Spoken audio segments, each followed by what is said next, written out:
Yo! Baya, baya, baya, baya! Hubad ang paa sa kalsadang mainit, baon sa bulsa, pangarap na punit. Tiyan kumakalong, umaga pa lang talo na. Kape ay tubig, asukal lang ang kasama. Barong-barong bubong butas, tuwing uulan parang buro lang loob ng bahay. Bata sa gilid, maagang tumanda, habang ang iba ginto ang kinagisnan. Sabi nila, pero paano sisipagin kung gutom ang katawan? Sabi nila, pero sarado ang pinto bago ka pa makalapit sa daan.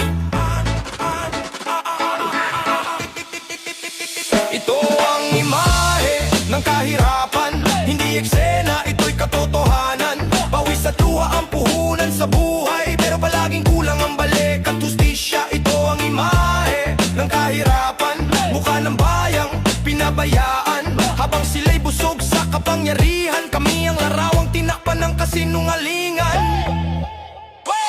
Eskwela sa umaga, trabaho sa gabi, notebook, luma, pangarap laging bitin. Bata pa lang, pasan na ang responsibilidad, habang ang anak ng mayaman puro posibilidad. Sa pilaan ng ayuda parang limos ang trato, 1,000 kapalit dignidad mo. Kamera sa harap, ngiti sa litrato, pagpatay ang ilaw, wala na namang trabaho. Di kami tamad, wag nyo kaming insultuhin, sistema ang salarin.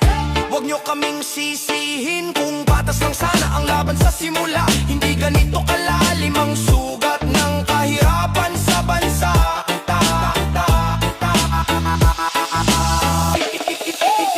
Ito ang imahe ng kahirapan, hirap na ginawang normal lang lipunan.